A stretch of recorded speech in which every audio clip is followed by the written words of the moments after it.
Sabtu pagi yang cerah mengiringi langkah empat pemuda yang penuh semangat. Adi, Rizal, Bayu, dan Fajar berdiri di gerbang pendakian Cemoro Sewu, menatap jalur menanjak yang terbentang di hadapan mereka. Kabut tipis bergelayut di antara pepohonan pinus, memberi kesan magis pada gunung yang mereka daki.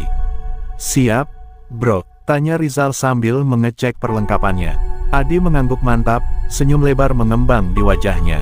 "Kita ke puncak secepat mungkin," katanya penuh semangat. Langkah demi langkah mereka susuri jalur berbatu, ditemani suara burung yang berkicau di kejauhan. Udara segar memenuhi paru-paru, membuat tubuh mereka terasa ringan. Bayu berjalan paling depan, sesekali melirik jam tangannya. "Kita target sampai pos 3 sebelum siang," katanya memberi arahan. Adi malah tertawa, menepuk bahu Bayu. "Santai aja, yang penting nyampe puncak." Di sepanjang perjalanan, mereka berpapasan dengan pendaki lain yang turun. Beberapa menyapa ramah, sementara yang lain hanya tersenyum samar. Seorang pria tua dengan tongkat kayu sempat berhenti menatap mereka. Matanya tajam, seperti menilai sesuatu. "Hati-hati di atas," katanya lirih sebelum melanjutkan langkah. Fajar yang selalu peka dengan hal-hal mistis merasa ada sesuatu yang janggal, tetapi ia memilih diam. Mereka mencapai pos 1 dalam waktu singkat. Di tempat itu, beberapa pendaki sedang beristirahat, mengisi botol air dan mengatur napas. Rizal mengeluarkan snack dari tasnya, membagikannya ke yang lain. "Minum dulu, jangan sampai dehidrasi," ujarnya. Adi menolak, merasa masih kuat. "Gue belum capek, jalan terus aja," katanya penuh percaya diri. Mendekati pos 2, jalur semakin terjal. Batu-batu besar bertebaran, membuat mereka harus lebih berhati-hati dalam melangkah. Napas mulai memburu, keringat mengalir di pelipis. Rizal dan Bayu melambatkan langkah, sementara Adi tetap bersemangat. "Lo kayak gak ada capeknya, Di," gumam Fajar sambil mengatur napas. Adi hanya tersenyum, lalu melangkah lebih cepat. Saat mereka tiba di pos 2, kabut turun mendadak, menyelimuti jalur setapak dengan warna keabu-abuan yang pekat. Suasana yang tadinya riang mendadak terasa lebih sunyi. Bayu merapatkan jaketnya, merasa suhu turun lebih cepat dari perkiraan. "Gak biasanya kabut setebal ini di jam segini," gumamnya. Rizal mengangguk setuju, tetapi mereka tetap melanjutkan perjalanan. Di tengah kabut yang kian menebal, suara gemerisik terdengar dari semak-semak di sisi jalur. Fajar spontan menoleh, matanya menelusuri pepohonan yang mulai tampak samar. "Ada yang jalan di belakang kita?" tanyanya ragu. Rizal dan Bayu ikut menoleh, tetapi tidak ada siapapun. Adi malah terkekeh. "Ah, lo kebanyakan nonton film horor, Jar," katanya santai. Semakin mendekati pos 3, jalur makin menantang. Bebatuan besar dan akar pohon yang mencuat membuat langkah mereka harus lebih hati-hati. Keringat bercucuran di wajah mereka, tetapi semangat masih membara. Di kejauhan, samar-samar terlihat pelang kayu bertuliskan, "Pos 3, menandakan mereka hampir sampai. "Dikit lagi," ujar Rizal dengan napas tersengal. Saat akhirnya tiba di pos 3, mereka menjatuhkan diri ke tanah, mengatur napas dengan lega. "Gila, ini jalur benar-benar nguras tenaga," kata Bayu sambil meneguk air. Adi masih terlihat segar, meski wajahnya sedikit memerah karena kelelahan. "Gue pipis dulu," katanya sambil berjalan ke semak-semak di belakang pos. Tak ada yang curiga saat Adi menghilang di balik pepohonan. Mereka hanya fokus pada istirahat dan mengisi tenaga untuk perjalanan selanjutnya. Namun, tak ada yang tahu bahwa langkah Adi menuju semak-semak itu akan menjadi awal dari sesuatu yang tak terduga. Adi berjalan ke semak-semak di belakang pos 3, mencari tempat yang dirasa cukup tertutup. Kabut masih bergelayut di antara pepohonan, menciptakan suasana yang sedikit mencekam. Angin berembus perlahan, membawa aroma tanah basah yang khas. Saat membuka resleting celananya, telinganya menangkap suara samar, seperti bisikan yang tertelan angin. Ia menoleh, tapi tak melihat siapapun. Mengabaikan perasaan aneh itu, Adi melanjutkan niatnya. Namun, sesaat setelah ia selesai, tubuhnya mendadak terasa dingin. Bulu kuduknya meremang, seolah ada sesuatu yang mengawasi dari balik semak-semak. Ia buru-buru merapikan pakaiannya dan kembali ke tempat teman-temannya beristirahat. "Gila, tiba-tiba dingin banget di sana," katanya sambil menggosok-gosok tangannya. Rizal meliriknya sekilas. "Ya iyalah, kita makin tinggi, suhu pasti turun," sahutnya santai. Namun, Fajar yang duduk di sampingnya mengernyitkan dahi. Lo kenapa, Di? Kok wajah lo pucat? Tanyanya curiga. Adi mengusap wajahnya, baru menyadari keringat dingin mulai mengalir di pelipisnya. Gak tahu, tiba-tiba lemes banget, jawabnya pelan. Bayu menyodorkan botol air. Minum dulu, mungkin lo kurang cairan. Adi menerima dan meneguk beberapa kali, tapi rasa lemas itu tak kunjung hilang. Tubuhnya terasa berat, seperti ada beban yang menariknya ke tanah. Napasnya mulai sedikit tersengal, dan detak jantungnya terasa lebih cepat dari biasanya. Kita istirahat lebih lama aja di sini, usul Rizal. Lo jangan maksa kalau gak kuat. Adi mengangguk, tapi dalam hatinya ada kegelisahan yang tak bisa ia jelaskan. Pikirannya masih tertuju pada bisikan samar yang ia dengar di semak-semak tadi. Selagi mereka beristirahat, kabut di sekitar pos 3 semakin menebal. Pandangan mulai terbatas, dan suasana yang semula hanya sunyi kini terasa mencekam. Sesekali terdengar suara ranting patah dari dalam hutan, seolah ada sesuatu yang bergerak di balik kabut. Fajar merasa ada yang tidak beres, matanya terus mengawasi sekeliling. Tadi ada pendaki lain yang nyusul gak sih? Tanya Fajar tiba-tiba. Rizal menggeleng. Kayaknya enggak. Terakhir kita lihat rombongan di pos 2, tapi mereka masih lama kalau mau nyampe sini. Mereka semua saling berpandangan, mulai merasakan keganjilan yang sama. Adi tiba-tiba terbatuk keras, membungkuk sambil memegang perutnya. Sumpah, gue ngerasa makin aneh, katanya dengan suara lemah. Bayu yang mulai khawatir mencoba memeriksa denyut nadi Adi. Detaknya kenceng banget, kayak orang habis lari maraton, katanya cemas. Seketika, terdengar suara tawa lirih dari balik pepohonan. Suara itu kecil, hampir tak terdengar, tapi cukup untuk membuat Fajar merinding sekujur tubuh. Dengar gak? Bisiknya dengan wajah tegang. Rizal dan Bayu menoleh ke arah suara, tapi tak melihat apapun. Dengar apaan? Tanya Rizal. Fajar menelan ludah, jantungnya berdegup kencang. Ada yang ketawa barusan, pelan banget, kayak bisikan. Rasa takut mulai menjalar dalam kelompok itu. Mereka tak ingin langsung berasumsi macam-macam, tapi jelas ada sesuatu yang tidak beres. Adi semakin lemas, tubuhnya mulai gemetar, dan tatapannya kosong. Nafasnya tersengal-sengal, seolah paru-parunya kehabisan udara. Gue gak kuat, suaranya lirih, hampir tak terdengar. Bayu dan Rizal buru-buru menopangnya, tapi tubuhnya semakin berat, seperti kehilangan tenaga sama sekali. Dalam kepanikan mereka, kabut di sekitar semakin pekat, dan suara tawa samar tadi terdengar lagi, kali ini sedikit lebih jelas. Fajar menatap kosong ke arah hutan, mulutnya bergetar tanpa suara. Ia sadar, ada sesuatu yang ikut bersama mereka sejak pos 3. Sesuatu yang tak terlihat, tapi nyata kehadirannya. Adi terduduk di tanah, tubuhnya semakin lemah. Keringat dingin membasahi wajahnya, dan napasnya tersengal seakan paru-parunya kekurangan udara. Rizal dan Bayu panik, mencoba menopangnya agar tetap sadar. Tahan, bro. Tarik napas pelan-pelan, ujar Rizal dengan nada cemas. Namun, Adi hanya bisa menggeleng. Lemah. Fajar, yang sejak tadi merasa ada sesuatu yang aneh, mengawasi sekitar dengan perasaan tak nyaman. Kabut di pos 3 semakin pekat, menutupi jalur yang mereka lalui tadi. Suasana yang awalnya hanya sunyi, kini terasa lebih menyeramkan. Kita gak bisa diam di sini lama-lama. Adi makin parah, bisiknya kepada Bayu. Bayu menggigit bibirnya, lalu menepuk pipi Adi pelan. Bisa jalan gak, Di? Kita turun aja, cari bantuan di bawah. Adi mencoba menggerakkan tubuhnya, tapi tenaganya seakan tersedot abis. Gak bisa, badan gue berat banget, suaranya lemah dan bergetar. Mereka mulai benar-benar panik. Rizal mencoba menggunakan radio komunikasi untuk menghubungi base camp, tapi sinyalnya buruk. Hanya suara statis yang terdengar, tanpa balasan dari siapapun. Sial, gak ada respon, geramnya, mengguncang perangkat itu dengan frustrasi. Tiba-tiba, terdengar suara langkah pelan di semak-semak di belakang mereka. Fajar spontan menoleh, matanya menyipit menembus kabut.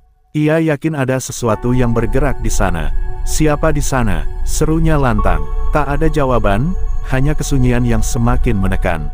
Adi mulai bergetar lebih hebat. Bibirnya bergetar, matanya bergerak gelisah seolah ingin mengatakan sesuatu. Tadi, waktu gue pipis, ada yang bisik, suaranya nyaris tak terdengar. Rizal menatapnya dengan dahi berkerut. Bisik apa, Di? Adi membuka mulutnya, tapi sebelum sempat menjawab, tubuhnya tiba-tiba menegang. Matanya melotot, napasnya tertahan, dan tangannya mencengkeram tanah dengan erat. Rizal dan Bayu berusaha menahannya, tapi Adi mulai kejang hebat.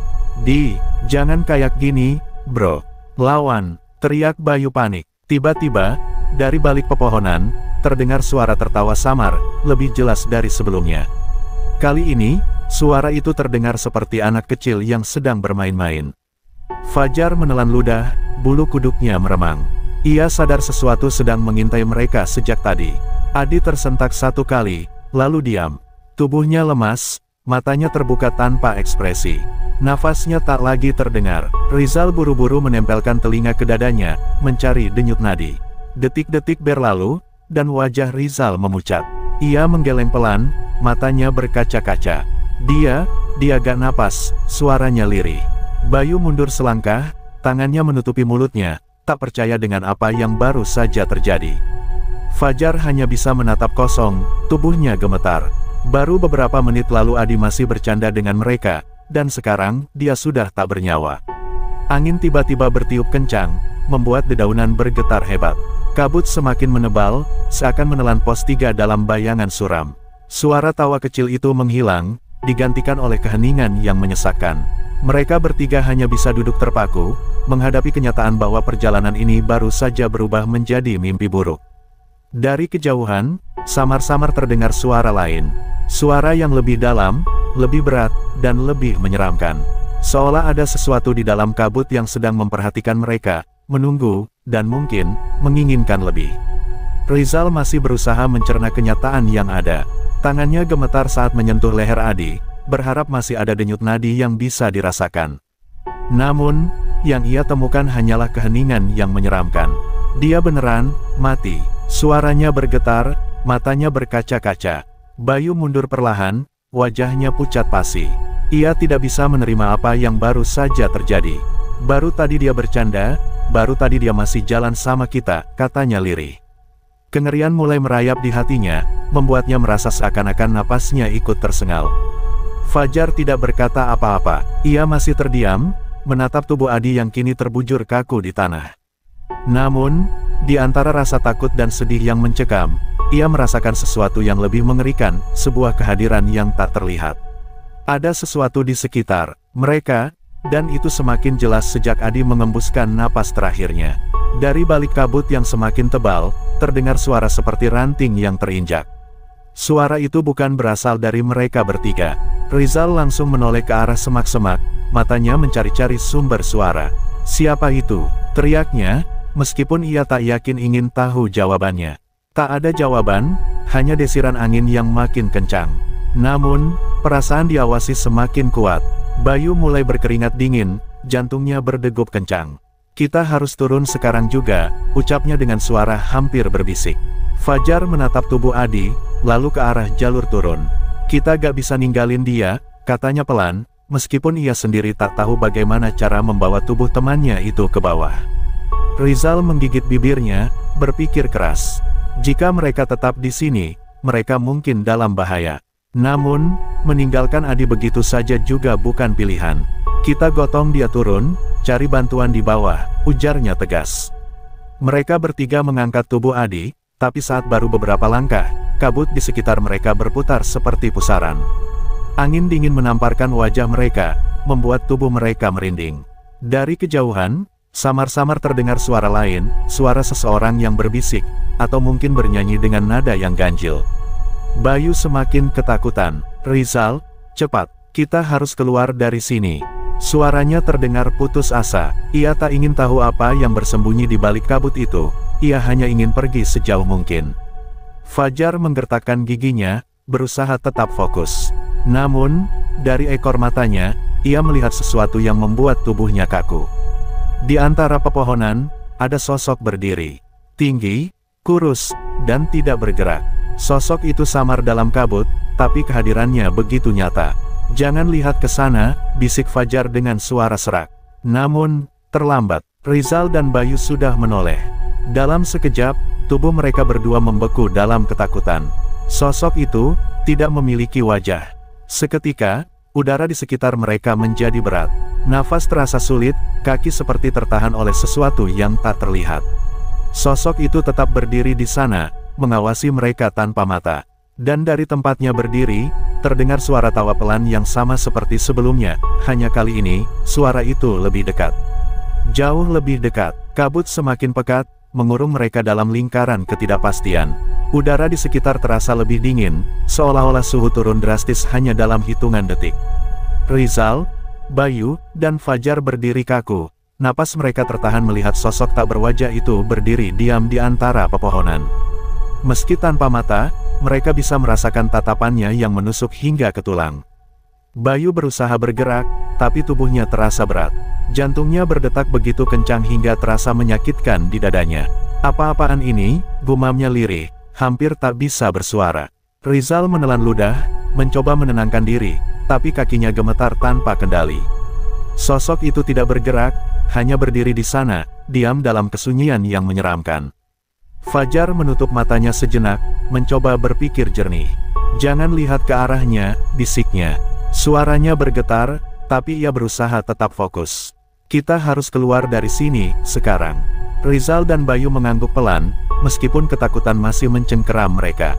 Dengan hati-hati, mereka mengangkat tubuh Adi kembali, mencoba mengabaikan sosok yang masih berdiri di kejauhan.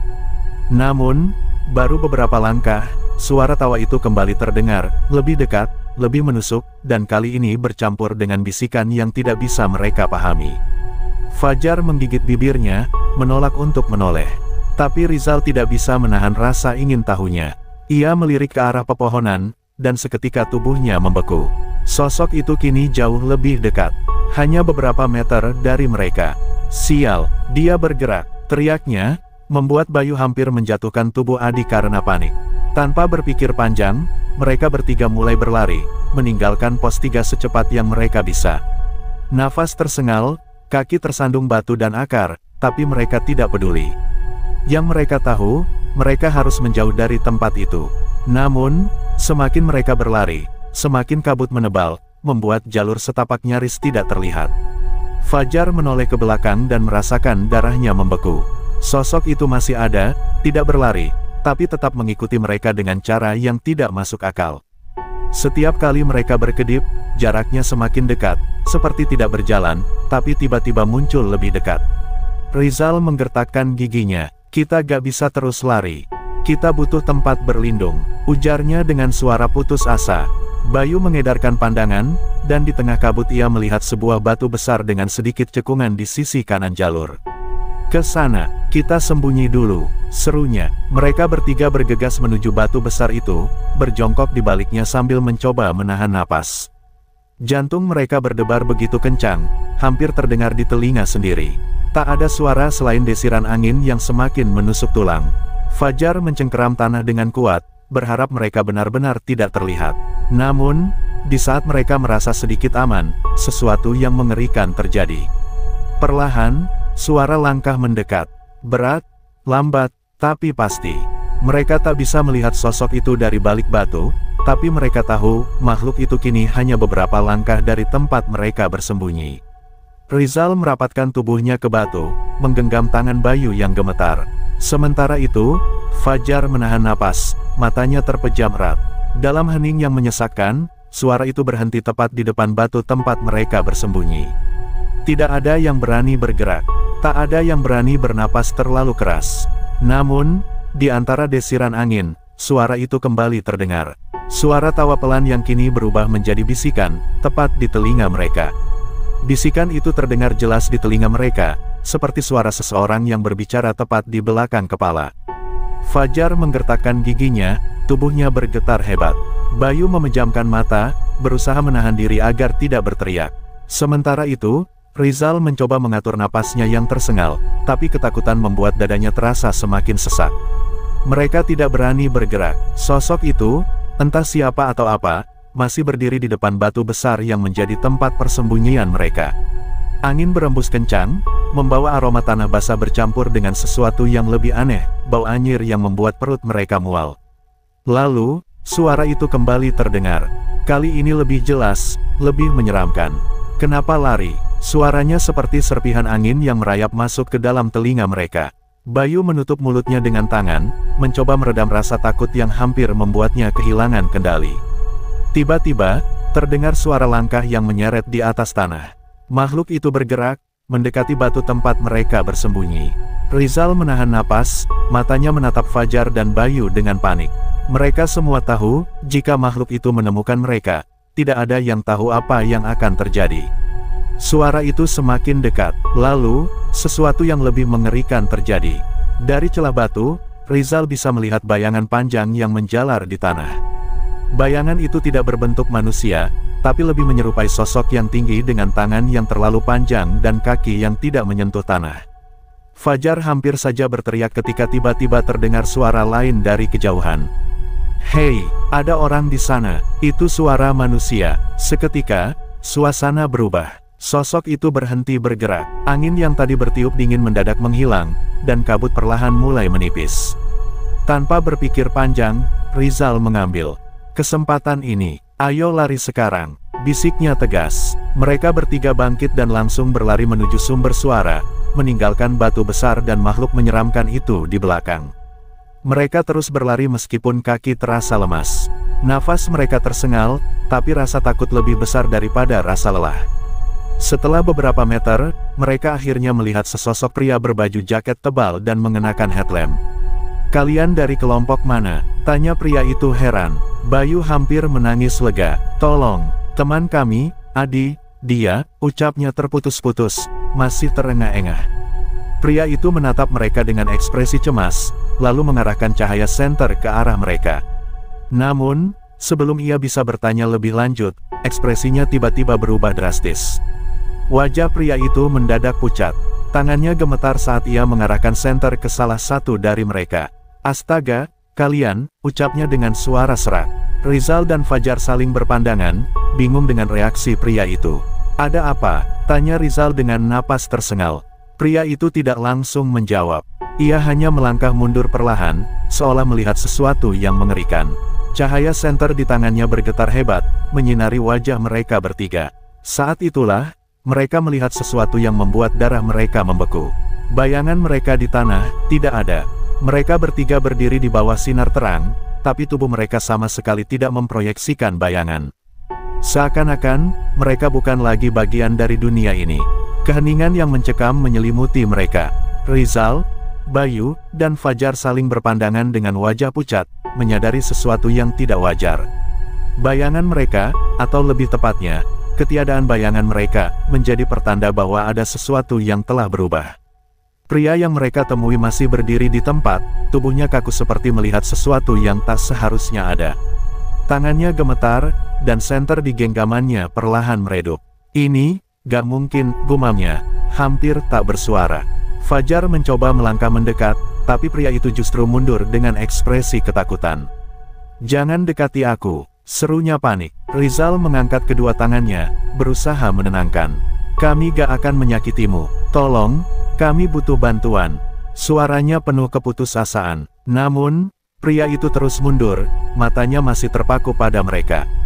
"Kalian, seharusnya gak ada di sini," ucapnya terbata-bata. Bayu merasa tubuhnya semakin dingin. Ada sesuatu yang tidak beres, sesuatu yang lebih mengerikan dari yang mereka kira. Seketika, angin dingin kembali berembus. Kabut yang tadi menipis perlahan berkumpul lagi, lebih tebal dari sebelumnya. Suara samar, seperti desahan panjang, terdengar dari balik pepohonan. Pria itu menoleh ke sekeliling, lalu menatap mereka dengan sorot mata ketakutan. "Pergi dari sini, sebelum terlambat." Rizal ingin bertanya lebih lanjut, tapi tiba-tiba kepala mereka berdenyut hebat.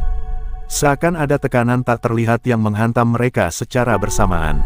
Bayu berlutut sambil memegangi kepalanya, Fajar terhuyung, sementara Rizal mencoba tetap berdiri meskipun tubuhnya melemah.